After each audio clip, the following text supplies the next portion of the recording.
Hello everyone, here is dietitian Pooja और आज हम बात करने वाले हैं लंबर स्पॉन्डिलोसिस एंड न्यूट्रिशन के बारे में। लंबर स्पॉन्डिलोसिस होना यानी कि स्लीप डिस्क होता है या फिर कहीं पे नस दब जाती है, बैक पेन होता है, नेक पेन होता है और शरीर के जो कमर के एरिया में वहाँ पे भी आपको पेन फील होता है और जो पेन होता है वो लोअर बैक में दर्द होता है। ये पेन काफ़ी असहनीय होता है और इसकी वजह क्या होती है, जैसे जैसे हमारी एज बढ़ती है वैसे वैसे हमारी कोलेजन लेवल है वो कम होने लग जाती है। साथ ही जो फाइब्रस टिश्यू होते हैं, इलास्टिक टिश्यू होते हैं, उनकी क्वांटिटी भी कम होने लगती है और अगर हम विटामिन और मिनरल भरपूर मात्रा में नहीं लेते हैं तो उनकी भी कमी आती है, जिस वजह से आपको पता है कि बोन्स के लिए कैल्शियम, विटामिन डी और मैग्नीशियम काफ़ी अच्छा होता है। अगर इनका इंटेक बहुत कम है तो भी ये प्रॉब्लम हो सकती है, या फिर आपका पोस्चर जो है बहुत कम है, मोबिलिटी आपकी बहुत कम है, या फिर वेट आपका बहुत ज़्यादा है, तो ये सारे जो है कारण हो सकते हैं। और इसकी तरह और भी कई कारण हो सकते हैं लंबर स्पॉन्डिलोसिस के लिए।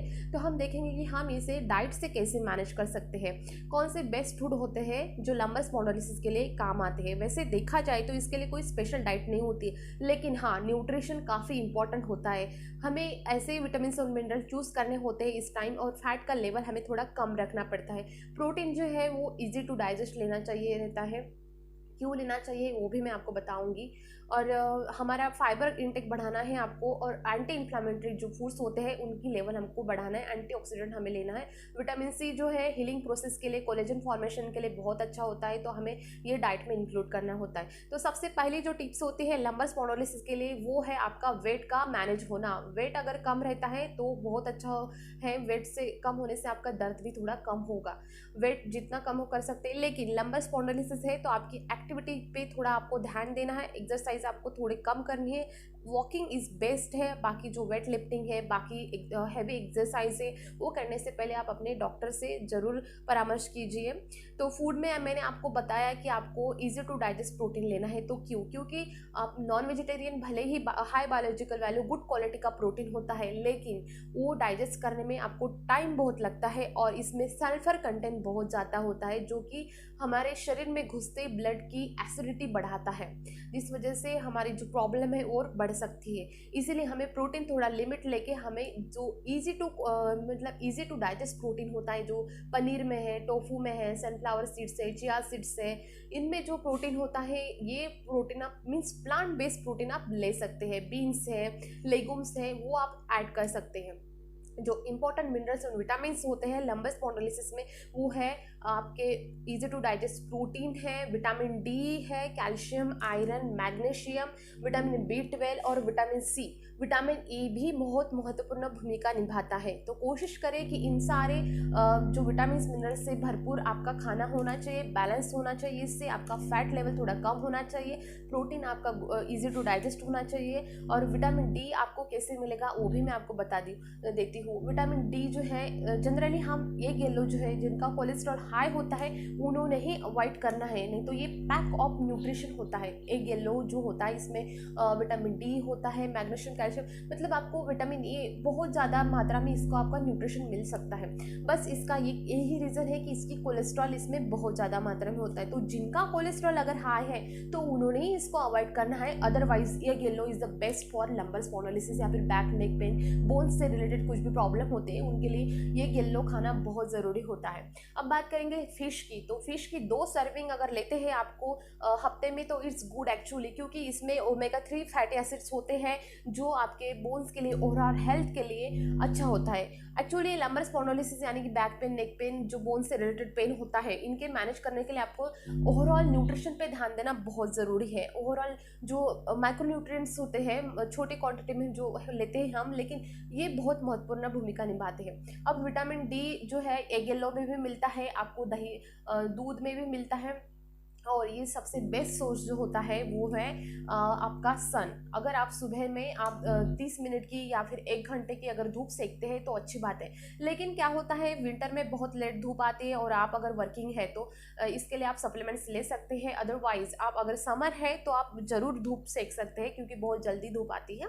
और कोशिश करें कि सुबह जो कच्ची धूप होती है वही आपको लेना है, अदरवाइज ये हुई रेज भी उसमें इंक्लूड हो सकते हैं। तो कैल्शियम के लिए, कैल्शियम अब्जॉर्प्शन के लिए विटामिन डी बहुत इंपॉर्टेंट होता है। विटामिन डी अगर अच्छा है तो कैल्शियम बहुत अच्छे से एब्जॉर्ब कैल्शियम के साथ साथ मैग्नीशियम भी अहम भूमिका निभाता है बोन की डेंसिटी को बढ़ाने के लिए। इसीलिए अगर आप कैल्शियम मैग्नीशियम रिच डाइट लेते हैं तो बोन की डेंसिटी बढ़ाता है। साथ में आयरन जो है आपके ब्लड के जो हीमोग्लोबिन लेवल को बढ़ाता है, जिससे कि ऑक्सीडेटिव स्ट्रेस, ऑक्सीजन की लेवल भी अच्छी होती है, ऑक्सीडेटिव स्ट्रेस बॉडी में कम होता है।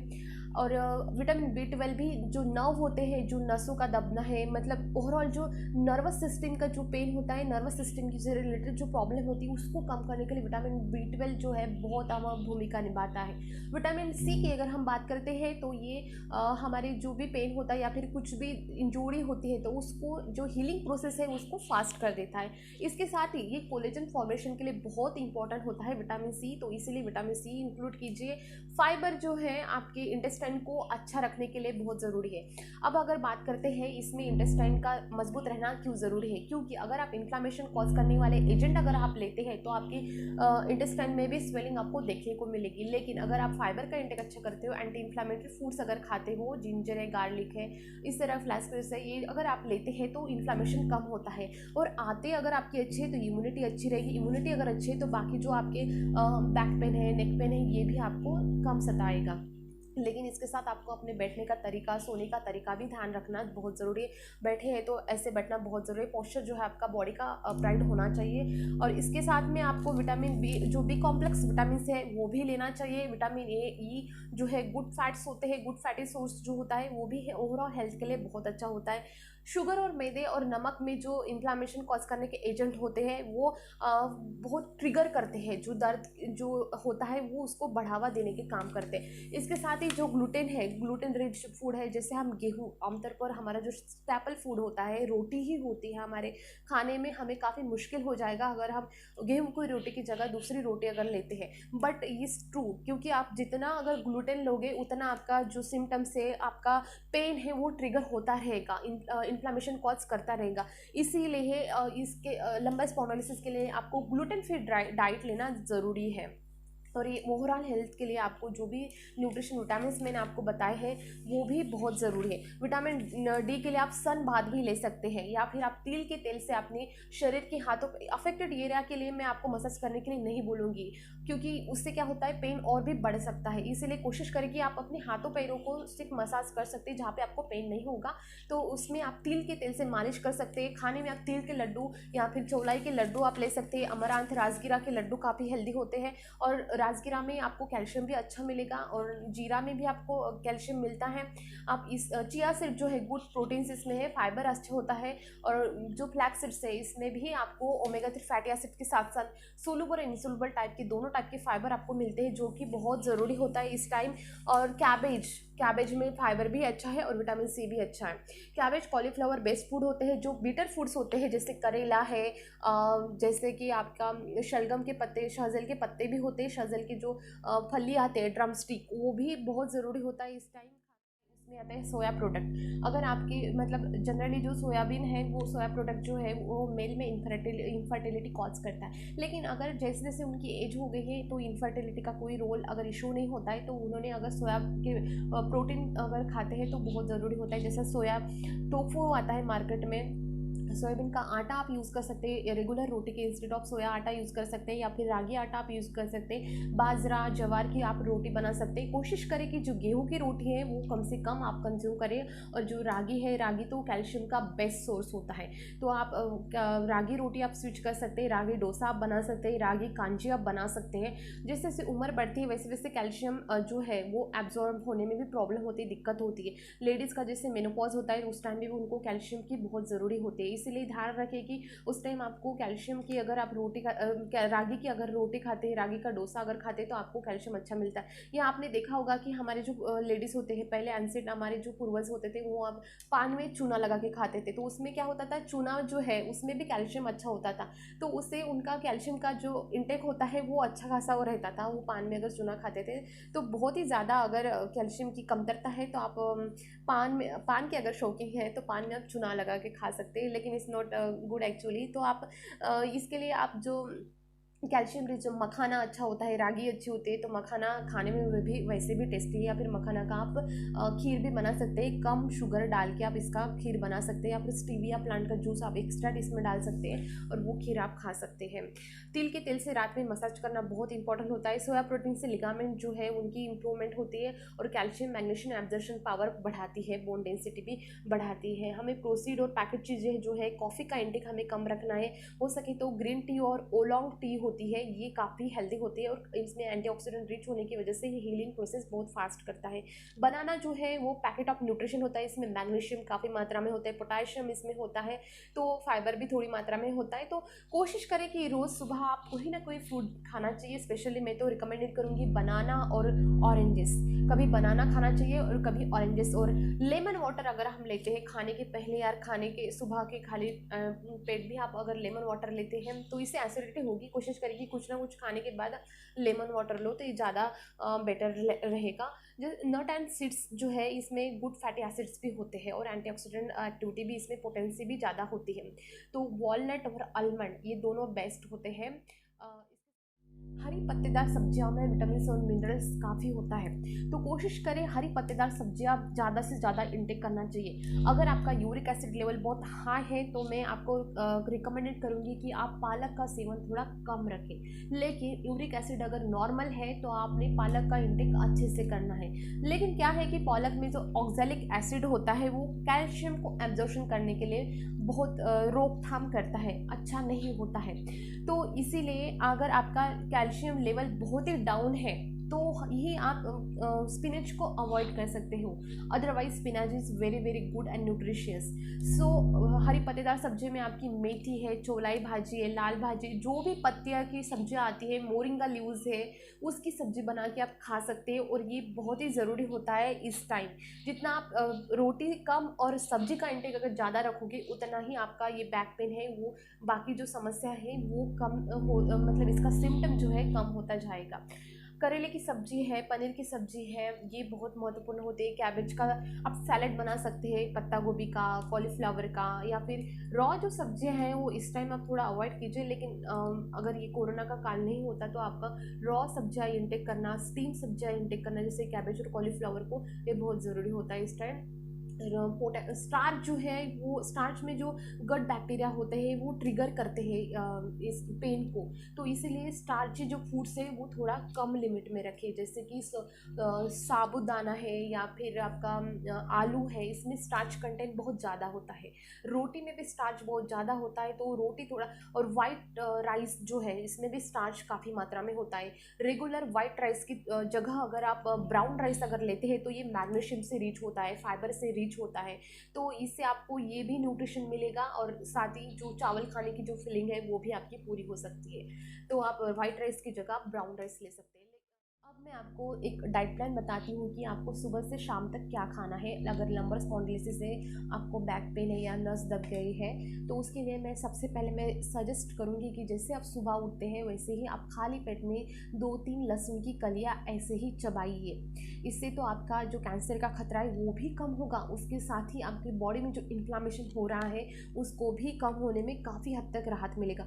रोज़ाना अगर आप ऐसे करते हैं तो आपका पेन आपको कुछ ही दिनों में कम होने लगेगा, क्योंकि इसमें एंटी इन्फ्लामेटरी होती है, एंटी बैक्टीरियल प्रॉपर्टी होती है, और काफ़ी बहुत ही ज़्यादा अच्छा होता है लहसुन खाली पेट खाना। उसके बाद में आता है आपका ब्रेकफास्ट। तो ब्रेकफास्ट में आप, मैं सजेस्ट करूँगी जितना हो सके आप होल ग्रेन यूज़ करें, या फिर स्प्राउट आप खा सकते हैं, रागी का आप शीरा या फिर रागी का जो भी है डोसा वगैरह आप ले सकते हैं।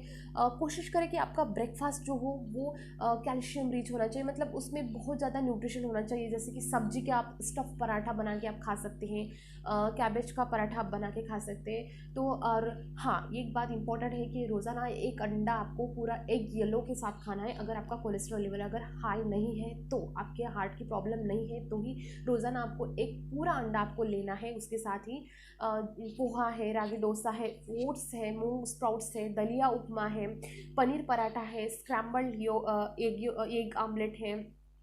और इसके साथ में आपका जो भी आप नाश्ता करते हैं वो न्यूट्रिशियस होना चाहिए, होल ग्रेन से बना होना चाहिए।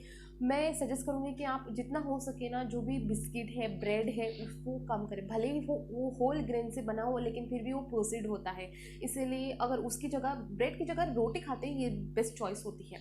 और ये आपका जैसे ब्रेकफास्ट होता है, आपने ये लिया ब्रेकफास्ट में, तो उसके साथ मैं सजेस्ट करूँगी कि आप ओवरनाइट जो सोक होता है, वो ओवरनाइट आपको रात में आप सोते समय पहले 1 गिलास वाटर में आपको half tea spoon chia seed mix करके रखना है।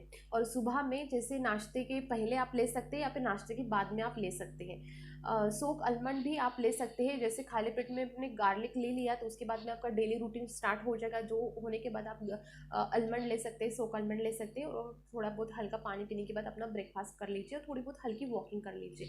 मिड मॉर्निंग स्नैक में मैं सजेस्ट करूँगी कि आप केला मिलता है, रोज़ाना एक केला खा सकते हैं, या फिर जो भी कीवी है, ऑरेंजेस है, गुआ है, जो आप फ्रूट्स जो विटामिन सी रिच होता है, वो आप ले सकते हैं। मिड इवनिंग लंच में आप रागी की रोटी ले सकते हैं, रागी की रोटी या फिर जवार की रोटी, अमरांत रोटी आप ले सकते हैं, बाजरा रोटी दे सकते हैं। उसके साथ में करेला सब्जी ले, या फिर जो मोरिंगा लीव्स है, मोरिंगा के जो फली आते हैं, उसकी आप सब्जी बना सकते हैं। कैबेज, कॉलीफ्लावर की सब्जी बना के आप खा सकते हैं। हरी पत्तेदार सब्जियां अगर मिलती है तो ये बहुत ही अच्छा होता है। दही अगर आप लेते हैं, ये भी अच्छा होता है। फिश के 2 सर्विंग हफ्ते में करेंगे तो अच्छा है। और वाइट राइस की तुलना में अगर आप ब्राउन राइस लेते हैं, तो इसमें मैग्नीशियम कंटेंट अच्छा होता है, फाइबर कंटेंट अच्छा होता है, तो आपका ये न्यूट्रिशियस हो जाएगा। मिड इवनिंग स्नैक में आपने भुना काला चना ले सकता है, जिसे हम फुटाना भी बोलते हैं। मखाना आप रोस्ट कर सकते हैं। मखाना जैसे लाए आपने और थोड़ा सा हल्का सा इसको रोस्ट करें, तो ऐसे ही खा के आप ऐसे खा सकते हैं। या फिर मखाना का आप चाट बना सकते हैं, मखाना का आप खीर बना सकते हैं। मखाना जिस तरह से आप कंज्यूम करना चाहते हैं आप कर सकते हैं, लेकिन ये ऐसा ही बहुत अच्छा लगता है। वॉलनट और बादाम को भी आप उस टाइम खा सकते हैं। जो सीड्स होते हैं, पंकिन सीड्स, सनफ्लावर सीड्स होते हैं, ये भी आप एक चम्मच अगर खाते हैं ना, 1 चम्मच में भी बहुत न्यूट्रिशन आपको मिल जाता है। मिड इवनिंग स्नैक्स में आप राजगिरा का लड्डू भी आप ले सकते हैं, या फिर जो तिल के लड्डू होते हैं वो भी आप खा सकते हैं। अमरांत के लड्डू आप खा सकते हैं। अब बात करेंगे डिनर हमारा थोड़ा हल्का होना चाहिए, तो डिनर में आप 1 रोटी और 2 कटोरी आप सब्जी लेंगे। जो हरी पत्तेदार सब्जी रहेंगी तो ज़्यादा अच्छा रहेगा, या फिर पत्ता गोभी सब्जी आप ले सकते हैं, या फिर पत्ता गोभी का सैलेड आप बना के खा सकते हैं। सोयाबीन की सब्जी खा सकते हैं, राजमा की सब्जी खा सकते हैं, पनीर टोफू की आप सब्जी बना सकते हैं। और बेड टाइम में आप आलमंड मिल्क विथ टर्मरिक, हल्दी वाला दूध लेना ना भूलें। और आपको जो लिमिट करना है, आपको कम खाना है, वो है डेयरी प्रोडक्ट। कोशिश करें कि स्किम मिल्क लेना चाहिए। हरे पत्तेदार सब्जियां जितना हो सके उतना आप खाइए। और फाइबर जैसे कैरेट और कैबेज में बहुत अच्छा होता है, बीन्स में अच्छा होता है, ये आप ले सकते हैं। फैट का इंटेक थोड़ा कम रखिए। सनफ्लावर सिसमे सीड से, पम्पकिन सीड से, ये गुड न्यूट्रिशन इसमें होता है। तो कोशिश करें कि 1 चम्मच में आप ये पूरा खा सके। अगर आपका ये आपको ऐसे पसंद नहीं है, तो जैसे मुखवास हम खाने के बाद में जैसे खाते हैं, कुछ सौंफ वगैरह खाते हैं, तो उसके लिए मैं सजेस्ट करूँगी जैसे ऑल टाइप के जो सीड्स होते हैं उसके साथ में आप इंक्लूड कीजिए फ्लैक्स सीड्स। इसको आप ड्राई रोस्ट कर लीजिए और इसे एक डब्बे में भर के रख लीजिए। जैसे आपका खाना होता है ना, तो मुखवास के जैसे हम इसका सेवन कर सकते हैं, जिससे कि न्यूट्रिशन का न्यूट्रिशन मिलेगा। और मुखवास की जो ये होती है आपकी खाने में ले सकते हैं। या फिर ऑलिव ऑयल बहुत ही अच्छा होता है। ऑलिव ऑयल का में आप खाना बना सकते हैं। जो भी मैदे की तली भुनी चीज़ें होती है, ऑयली चीज़ें होती है, ये आपका पेन ट्रिगर करा सकती है, इसलिए इनको थोड़ा आप अवॉइड कीजिए इस टाइम। और मसाज अगर करते हैं तिल के ऑयल से तो ज़्यादा अच्छा है, लेकिन किसी को सूट होता है और किसी को नहीं सूट होता है, तो ये आपको पहचानना है कि आपकी बॉडी आपको क्या संकेत दे रही है। तो आप इसका आपको अच्छे से ख्याल रखना है। और अगर बहुत ही ज़्यादा आपको पेन होता है, तो उसके लिए मैं एक टिप शेयर करूँगी। जैसे आप गर्म पानी भर के एक बॉटल में रख लीजिए, और जहाँ पे भी आपको पेन हो रहा है वहाँ पे हल्की हल्की आप सिकाई कर सकती है। सिकाई करने के लिए एक तो गर्म पानी यूज़ कर सकते हैं, या फिर आप बर्फ़ से बना भी पानी आप उसमें यूज़ कर सकते हैं। लेकिन 2 से 3 मिनट तक ही आप मसाज कीजिए, उससे ज़्यादा ना करें। आपको अपने बैठने का तरीका भी थोड़ा इम्प्रूव करना है। आपको अपना पोस्चर जो है, जैसे ऐसे बैठे रहेंगे, ऐसे बैठे रहेंगे, तो हमारे जो पीछे का जो है नस वगैरह दबना, ये तो कॉमन हो सकता है ना। इसके लिए आपको बैठने का तरीका भी बहुत इंपॉर्टेंट होता है।